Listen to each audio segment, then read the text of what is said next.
Very good morning friends Gupta ji की पाठशाला YouTube channel में आप सभी का स्वागत है। फ्रेंड्स आज है 25 जनवरी 2025 और 25 जनवरी के करंट अफेयर्स का हम लोग यहाँ पर डिटेल से चर्चा करेंगे। लेकिन उससे पहले 24 जनवरी 2025 के करंट अफेयर्स का क्विक रिवीजन करते हैं। हाल ही में महाराष्ट्र सरकार ने दावोस में विश्व आर्थिक मंच 2025 में कितने मूल्य के समझौते ज्ञापन पर हस्ताक्षर किए?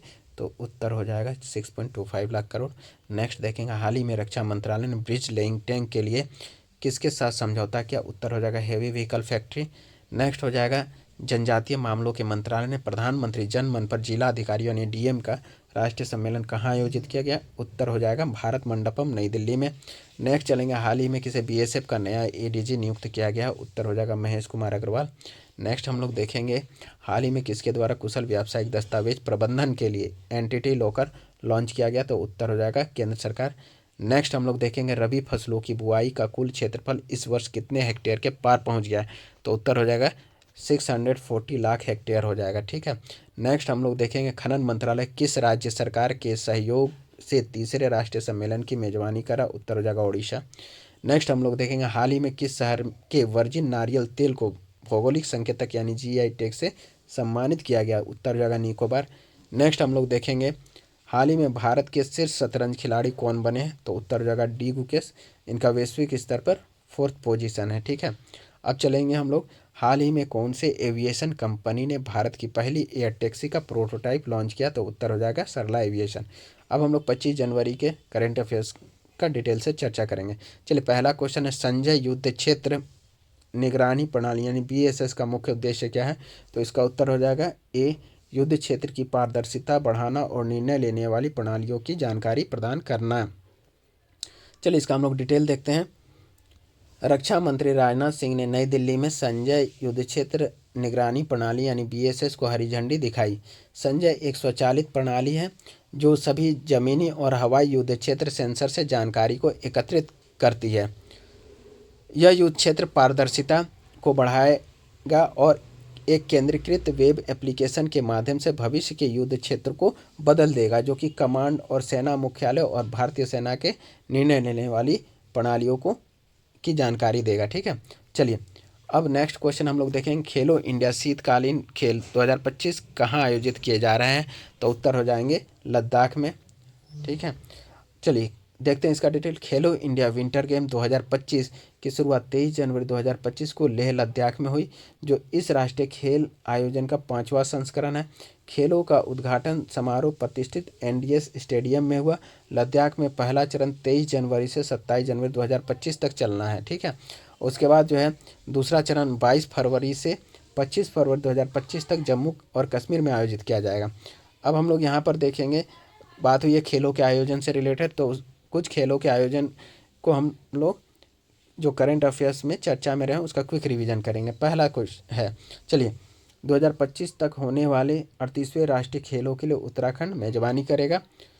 चलिए, बिहार मार्च 2025 में महिला कबड्डी विश्व कप की मेजबानी करेगा। बिहार खेलो इंडिया यूथ गेम 2025 की भी मेजबानी करेगा। फिर नई दिल्ली में सितंबर अक्टूबर 2025 में विश्व पैरा एथलेटिक चैंपियनशिप का आयोजन किया जाएगा। भारत 2036 की ओलंपिक खेलों की मेजबानी की तैयारी कर रहा है।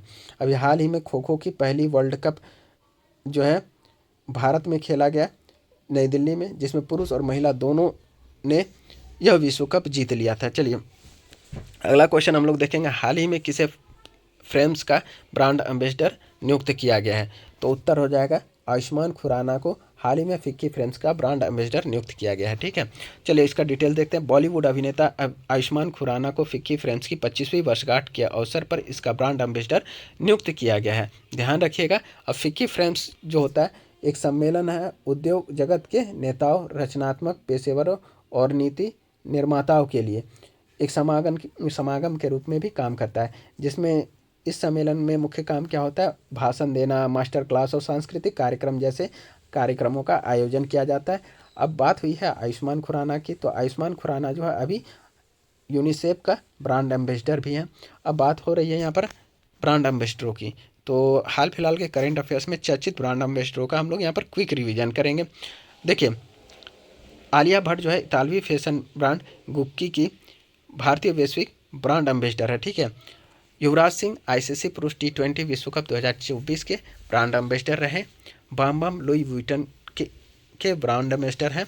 ठीक है, क्रिस गेल और उसेन बोल्ट भी आईसीसी पुरुष T20 विश्व कप 2024 के ब्रांड एम्बेसडर रह चुके हैं। अब नेक्स्ट क्वेश्चन है 4 number, global fire power index 2025 में भारत का क्या स्थान है? तो भारत का स्थान जो है कौवीं है, तो चौथी है। ठीक है, चलिए डिटेल हम लोग देखते हैं इसका। ग्लोबल फायर पावर इंडेक्स 2025 में भारत चौथे स्थान पर है, जो एक महत्वपूर्ण सैन्य शक्ति के रूप में अपनी स्थिति को बरकरार रखता है। ठीक है, बरकरार रखा है। तो पहले स्थान पर हो जाएगा यूएसए, दूसरे पर रसिया, तीसरे पर चाइना, चौथे पर हो जाएगा इंडिया। ठीक है, इस रैंकिंग में भारत को वैश्विक स्तर पर शीर्ष सैन्य बलों में स्थान दिया गया, जिसका मूल्यांकन सैन्य क्षमताओं से संबंधित 60 से अधिक कारकों, जिसमें सैन्य शक्ति और संसाधन शामिल है, के आधार पर 145 देशों में से शामिल किया गया। ठीक है, अब देखिए बात हुई है रैंकिंग की, तो रैंकिंग से रिलेटेड हाल फिलहाल में चर्चित रैंकिंग, जिसका हम लोग क्विक रिवीजन करेंगे। चलिए, तो अभी हमने हाल ही में पढ़ा था कि 99.1 स्कोर के साथ संयुक्त राज्य अमेरिका के ठीक बाद फ्यूचर ऑफ वर्क्स 2025 रैंकिंग में भारत दूसरे स्थान पर है। नेक्स्ट हम लोग देखेंगे वैश्विक मानव विकास सूचकांक 2024 में भारत 193 देशों की सूची में 134वें स्थान पर था। पहले स्थान पर स्विट्जरलैंड था। ठीक है, अब हम लोग देखेंगे कि जलवायु परिवर्तन प्रदर्शन सूचकांक 2023 में, जो कि जर्मन वॉच द्वारा जारी किया जाता है, भारत का स्थान 7वां था। अंतर्राष्ट्रीय बौद्धिक संपदा सूचकांक 2024 में भारत का स्थान 42वां था, पहले स्थान पर अमेरिका था। ग्लोबल सॉफ्ट पावर इंडेक्स 2024 में भारत 29वें रैंक पर था। यह सूचकांक जो होता है राष्ट्रीय ब्रांड धारणाओं का एक आकलन है।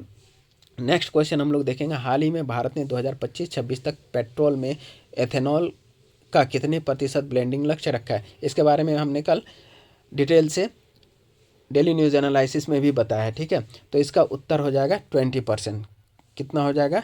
20% जो है भारत ने 2025-26 तक पेट्रोल में एथेनॉल ब्लेंडिंग का लक्ष्य रखा है। ठीक है, चलिए देखिए 2025-26 में E20 के तहत 20% इथेनॉल मिश्रण प्राप्त करने का लक्ष्य रखा गया। देख कितना प्रतिशत बोला? 20%। देखिए E20, E10, ठीक है, E15 इस तरह रहेगा तो समझ जाइए कि E मतलब इथेनॉल 20% मिलाना है पेट्रोल में, E10 मतलब पेट्रोल में 10% पेट्रोल इथेनॉल मिलाया जाएगा।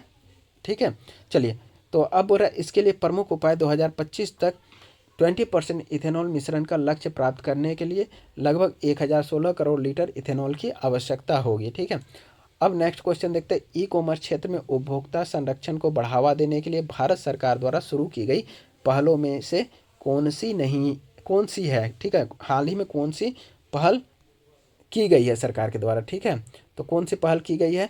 तो उत्तर हो जाएगा open network for digital commerce, ONDC, यानी एक प्लेटफॉर्म है। ठीक है, open network for digital commerce. देखिए ई कॉमर्स क्षेत्र में उपभोक्ता संरक्षण को बढ़ावा देने के लिए भारत सरकार ने open network for digital commerce यानी ONDC पहल की है। इनमें से कुछ अब देखिए यहाँ बात हो रही है किससे रिलेटेड? तो ई कॉमर्स और उपभोक्ता संरक्षण की बात हो रही है। तो देखिए इनमें से कुछ पहल और भी हम लोग देखेंगे। उपभोक्ता संरक्षण नियम या ई कॉमर्स नियम 2020 को लागू किया गया है। AI आधारित हेल्पलाइन नंबर को चालू किया गया। ई कॉमर्स सुरक्षा उपाय सुझाए गए हैं। उपभोक्ता संरक्षण अधिनियम 1986 को लागू किया गया है। उपभोक्ता संरक्षण और ई कॉमर्स से रिलेटेड देखिए ई कॉमर्स क्षेत्र में उपभोक्ता संरक्षण को बढ़ावा देने के लिए सरकार और भी कुछ पहल की है, जैसे डिजिटल मीडिया आचार संहिता नियम 2021, राष्ट्रीय ई कॉमर्स नीति, FDI नीति, डिजिटल इंडिया पहल इत्यादि जो है भारत सरकार द्वारा लागू की गई है। चलिए नेक्स्ट हम लोग देखते हैं, भारत में 5G सब्सक्राइबर की संख्या विश्व में कौन से स्थान पर है? तो विश्व में भारत जो है 5G सब्सक्राइबर के मामले में दूसरे स्थान पर है। पहले स्थान पर कौन है? तो चाइना है। ठीक है, चलिए भारत में 5G सब्सक्राइबर की संख्या विश्व में चीन के बाद दूसरे स्थान पर है। अभी देखिए एरिक्सन मोबिलिटी रिपोर्ट का अनुमान है कि भारत में 5G सब्सक्रिप्शन 2024 के अंत तक 270 मिलियन से अधिक हो गई है, और इन्होंने यह बताया है कि 2030 तक भारत की यह संख्या बढ़ करके कितना हो जाएगी? 970 मिलियन तक पहुंच जाएगी। ठीक है, ये इन्होंने कहा है अपनी रिपोर्ट में। चलिए भारत में जूट उत्पादन का प्रमुख राज्य कौन है? तो भारत में जूट उत्पादन का प्रमुख राज्य जो है पश्चिम बंगाल है। देखते हैं इससे रिलेटेड डिटेल्स हम लोग देखते हैं। भारत में जूट उत्पादन के लिए प्रमुख राज्य पश्चिम बंगाल, बिहार और असम है। भारत दुनिया का सबसे बड़ा जूट उत्पादक देश है। भारत में जूट उत्पादन के लिए जो है यही 3 राज्य, पश्चिम बंगाल, बिहार और असम। बिहार जो है दूसरे स्थान पर है, ध्यान रखिएगा फ्रेंड्स, ठीक है। चलिए, अब बात हो रही है यहाँ उत्पादन से रिलेटेड, विभिन्न प्रकार के एग्रीकल्चर उत्पादन और अन्य उत्पादनों में राज्यों और देश की रैंकिंग की हम लोग यहाँ पर क्विक रिवीजन करेंगे। चलिए, भारत दुनिया में तो सबसे बड़ा जूट का उत्पादक देश है ही। अभी हाल ही में एक और रैंकिंग आई थी तंबाकू उत्पादन में भारत का रैंक। तो तंबाकू उत्पादन में भारत का रैंक कितना था? दूसरा था। पहले स्थान पर चाइना थी। और अगर राज्यों के संदर्भ में बोले तंबाकू उत्पादन में, तो पहले स्थान पर आंध्र प्रदेश है, दूसरे स्थान पर गुजरात था और तीसरे स्थान पर कौन था?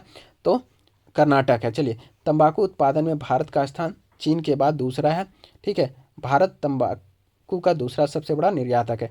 अब भी और भी कुछ एग्रीकल्चर प्रोडक्ट का हम लोग रैंकिंग देखेंगे। देखिए, चावल उत्पादन में पहले स्थान पर कौन है? पश्चिम बंगाल 15% के साथ, दूसरे स्थान पर उत्तर प्रदेश है 12% के साथ, तीसरे स्थान पर पंजाब है 10% के साथ। देखिए, और चावल उत्पादन में चीन प्रथम स्थान पर है, भारत जो है दूसरे स्थान पर है। अब देखिए, भारत गेहूं उत्पादन करने वाले प्रमुख देशों में शामिल है, ठीक है। भारत में गेहूं उत्पादन करने वाले प्रमुख राज्य कौन कौन है? उत्तर प्रदेश पहले स्थान पर, दूसरे स्थान पर मध्य प्रदेश, पंजाब जो है तीसरे स्थान पर। साल 2024 में गेहूं उत्पादन में भारत का स्थान चीन के बाद दूसरा था, ठीक है।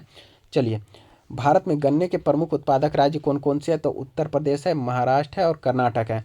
2024 में भी भारत जो है गन्ने के उत्पादन में दुनिया का दूसरा सबसे बड़ा देश रहा है, ब्राज़ील पहले नंबर पर रहा है, ठीक है। चलिए, भारत में मक्का उत्पादन के लिए प्रमुख राज्य कौन कौन से हैं? सबसे ज़्यादा कर्नाटक में मक्का होता है, दूसरा स्थान मध्य प्रदेश का, तीसरा स्थान किसका है? बिहार का है, ठीक है। मक्का उत्पादक 3 देश कौन है सबसे बड़े? तो यहाँ पर अमेरिका पहले स्थान पर, ब्राज़ील दूसरे स्थान पर, तीसरे स्थान पर अर्जेंटीना है।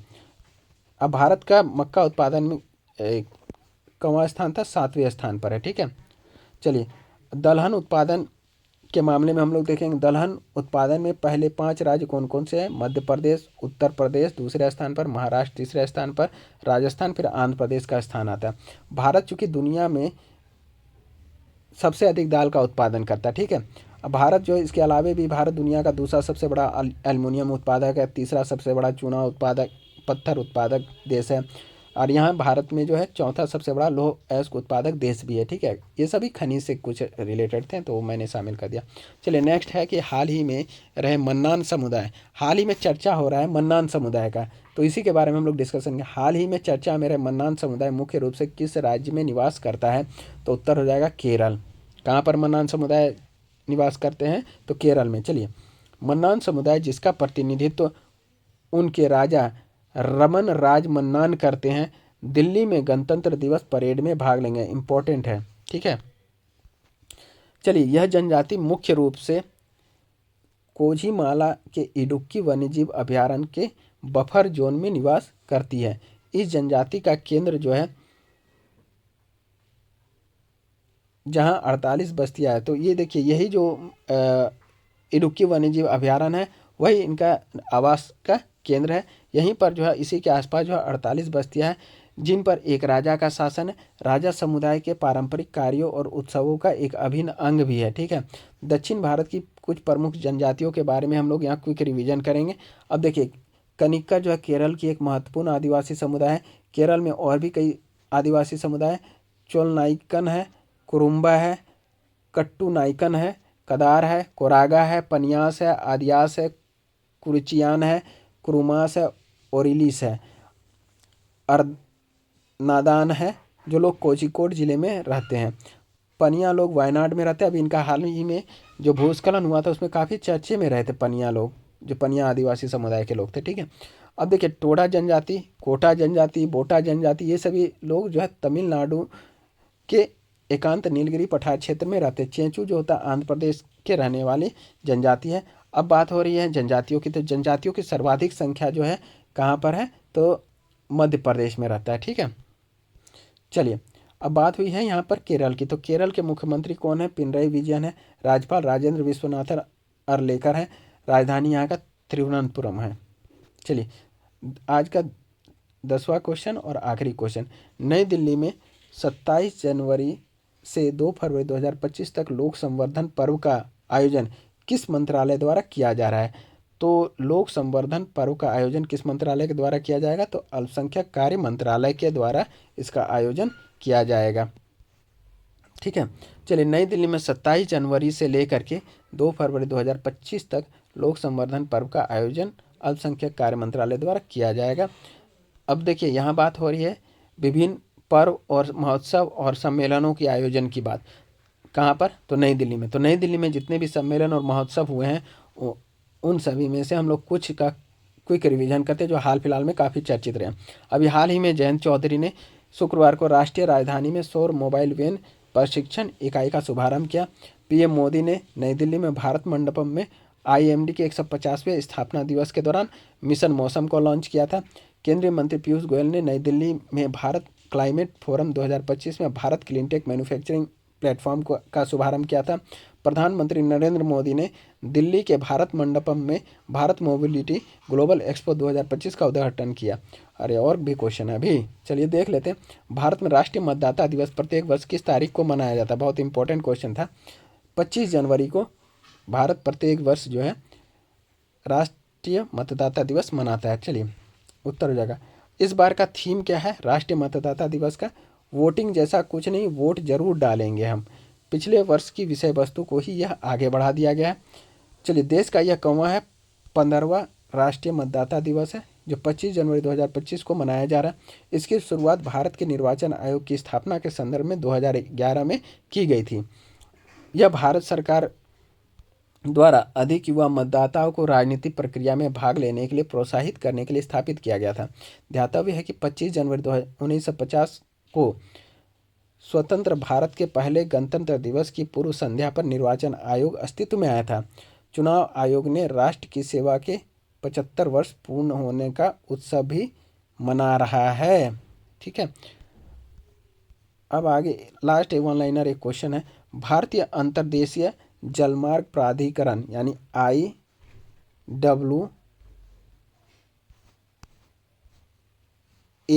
ठीक है ना, IWAI ने हाल ही में किस शहर में नया क्षेत्रीय कार्यालय स्थापित किया? तो वाराणसी। देखिए, भारतीय अंतर्देशीय जलमार्ग प्राधिकरण ने हाल ही में किस शहर में नया क्षेत्रीय कार्यालय स्थापित किया? तो वाराणसी।